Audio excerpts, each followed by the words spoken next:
Sega.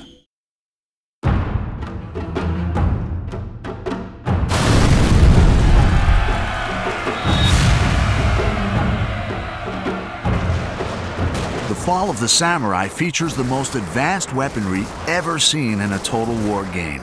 Even things like just straightforward rifle technology have come on enormously. It's more furious, faster reloading, more death. Over 50 new land and sea units change the rules of engagement, giving battles an entirely different feel. Some of the most interesting ones on land are obviously the Gatling gun, but we've also got a lot of new line infantry units and riflemen. And on sea, got lots of ironclad ships and the torpedo boat, which is perhaps a favourite of mine. Launch torpedoes!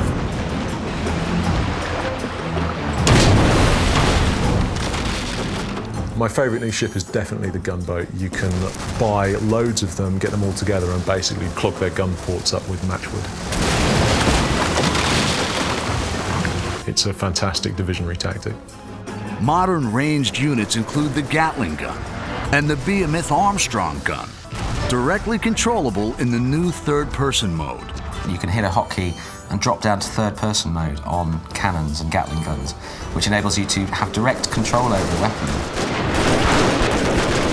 You actually follow the cannonball along the battlefield until it actually hits its target.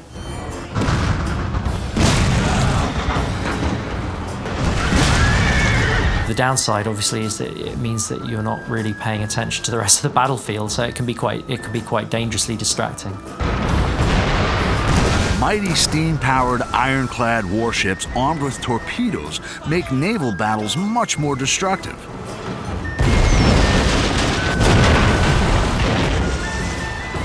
Naval technology went from basically the ancient age of sail to modern warfare, and being able to fire cannons a few hundred meters to being able to fire tens of miles. We've really put a lot of effort into the naval battles.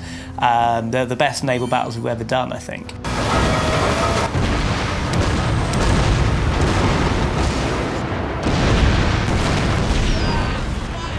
To see torpedoes coming towards you and not knowing what to do, and it puts you in a state of panic. I've had several times where I've been playing where I've just kind of frozen. I'm not knowing what to do. Do I try and put it astern? Do I try and steer around it? And that's a totally new part of gameplay, and I think those are really cool. So the new units, they're not just new stats or new models, they are kind of creating totally new elements to the battles.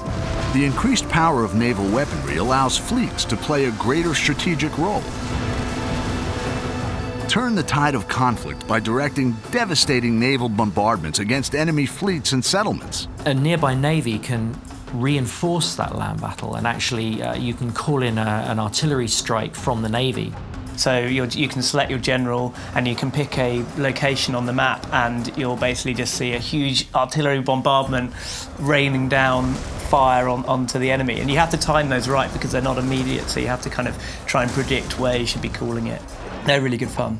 Attempt a naval assault on an occupied enemy port to fight the new port siege battle type. The attackers will sail in to a coastal region. The defenders will actually have artillery mounted on the coast that they can use to bombard the attacking ships, as well as having their own fleet to back up. So there's a whole new battle type.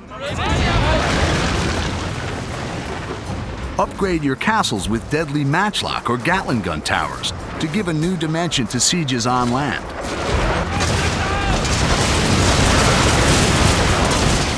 These improvements are all available in the redesigned Avatar Conquest mode, Shogun 2's innovative multiplayer gaming system. So yes, we're bringing in a new Fall of the Samurai avatar, and you'll get a whole 19th century specific skill tree with that. Access to a bunch of new retainers and a bunch of new armor sets as well, so you'll really be able to kind of customize your online persona in line with the sort of 19th century look and feel that the rest of the game will have. Featuring an expanded 19th century conquest map, new retainers and upgrades for your avatar, multiplayer returns to Total War bigger and better than ever.